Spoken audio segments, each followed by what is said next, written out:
Wa an Salman radhiyallahu anhu qala Rasulullah sallallahu alaihi wasallam, bersabda Nabi, la yaghtasilu rajulun yaumal jumu'ati, tidaklah seseorang mandi di hari Jumat, wa yatatahharu mastata'a min tuhrin, dan dia bersuci sebisa-bisanya suci.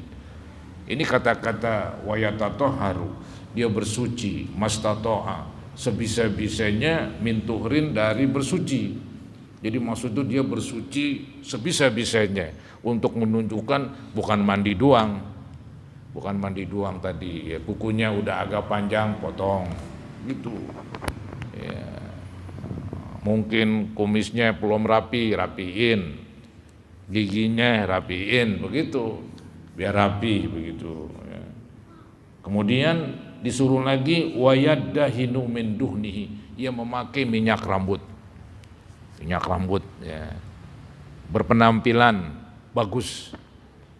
Jadi bukan berarti itu Islam menyuruh udah berpenampilan selebor itu kata orang sono sembarangan apa ya. Jadi enggak, saudara-saudara, orang Islam tuh disuruh berpenampilan baik begitu, bukan sembarangan.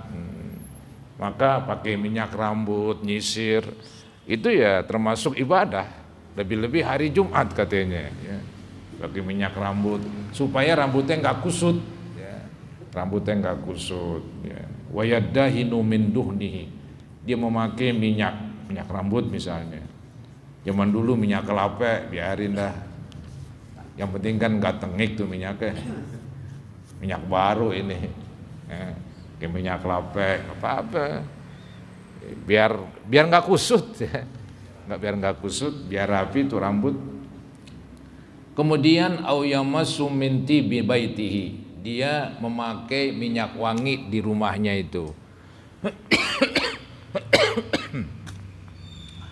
Maksudnya dia memakai minyak wangi yang memang ada di rumahnya, dia sediain ya. Boleh pakai minyak wangi ya, beli minyak wangi, modalin gitu. Sekarang tukang minyak wangi banyak di mana-mana ya, beli yang paling wangi kalau perlu, dapat pahala kan begitu. Lagi bang hari Jumat, anggaplah hari-hari biasa ada pertemuan pakai minyak wangi dulu begitu. Itu mantap itu ya. Agama suruh ya. Dikatakan au yamassu min tibi baitihi, ia menyentuhkan dirinya dengan minyak wangi yang ada di rumahnya begitu ya. Malaikat senang, manusia juga senang karena baunya wangi. Jarang orang ogah bau wangi begitu ya. Kalau bau yang gak wangi ya itu orang malah ogah ya. Jadi tadi dia pakai minyak rambut, pakai minyak wangi, baru dah keluar, sumayah rujuk, kemudian dia keluar ke masjid. Nah ketika sampai di masjid katanya dia pun bertata krama, artinya dia memakai etika, sopan santun. Fala yufarriqu bainas nain, dia enggak memisahkan dua orang yang dempet begitu. Kan bisa jadi ada orang sedang duduk nih kawan berdua atau bertiga tuh, dia tuh dempet udah. Mungkin dia ngobrol, ya biarinlah dia ngobrol pelan-pelan, asalkan kan khotib belum khutbah begitu.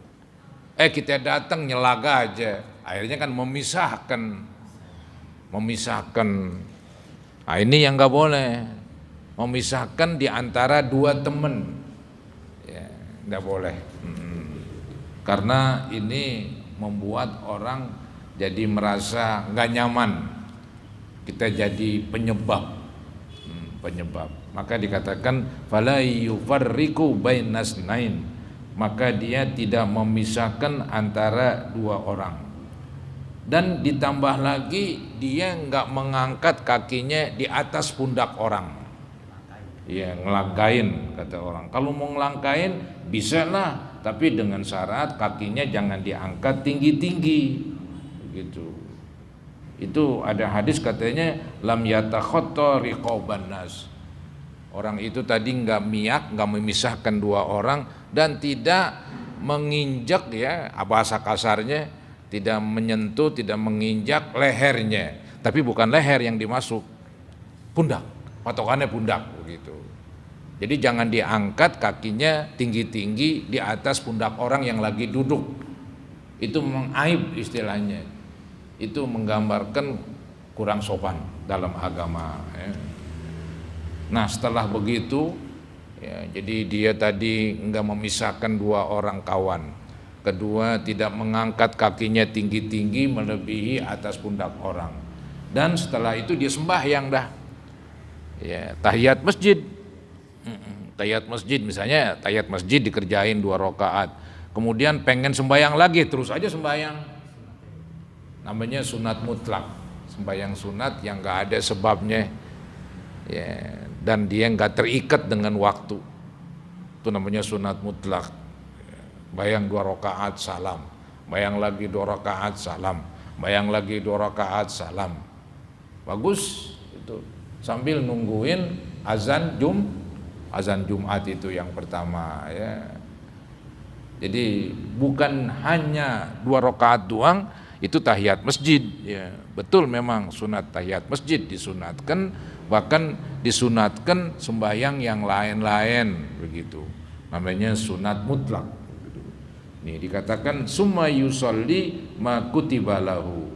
Kemudian dia sholat sebagaimana yang Allah tentukan baginya, yang Allah tulis, makudirah, yang Allah takdirkan. Takdir itu kan ditulis.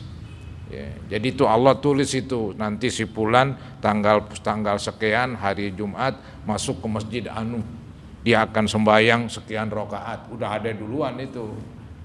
Ya, udah ada duluan. Ya. Nah, itu kita nggak tahu, yang tahu Allah. Itu yang namanya takdir. Ya. Jadi takdir itu tulisan tentang seseorang kegiatannya bagaimana.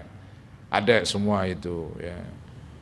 Sebelum terjadi juga udah ada tulisannya. Cuman kan orang gampangin takdir ketentuan, bukan ketentuan sih. Apa yang ditulis oleh Allah tentang yaitu perbuatan seseorang udah diketahui duluan.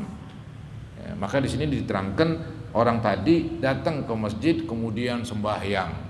Sembahyang seberapa rakaat sesuai dengan apa yang ditulis. Begitu. Maksudnya ini untuk menggambarkan sembahyangnya enggak mesti 2 rakaat. Ya, bolehlah dengan tambahin lagi sembahyang sunat mutlak ya. Sambil nungguin azan Jumat yang pertama begitu. Nah, ketika udah azan ya, maka disembahyang sudah qobliyah itu. Ya. Kemudian habis selesai qobliyah, Bilal naik, innallaha wa malaikatahu begitu. Maka khatib naik ke mimbar. Ya, azan kedua. Azan kedua ngikutin sudah suara azan. Apa yang diucapkan oleh orang yang azan, dia pun mengucapkan juga kan begitu. Kecuali hayya 'alas shalah, hayya 'alal falah. Ya ucapan kita la haula wala quwata illa billah. Setelah azan khatib berkhutbah. Nah, di sini diterangkan summa yunsitu idza takallamal imam. Kemudian ia dengerin ketika khatib berbicara, ketika khatib berkhutbah katanya. Nah, kalau udah begitu dijalanin, nah illa ghufirallahu ma bainahu wa bainal jumu'atil ukhra. Maka orang tersebut diampunin dosa-dosanya dari Jumat yang lalu ke Jumat yang itu dikerjakan. Setelah tadi tuh prosesnya mulai mandi, ya bersih-bersih, pakai minyak rambut, pakai minyak wangi, ya, pakai baju kalau perlu yang putih, datang enggak memisahkan antara 2 kawan, kemudian dia sembahyang sebisa dia dah kasarnya. Kemudian khatib berkhutbah didengerin. Wah, hasilnya katanya menghapuskan dosa. Kalau enggak begitu ntar dosanya enggak terhapus. Maksud saya kalau ada kelainan aja sedikit tadi itu.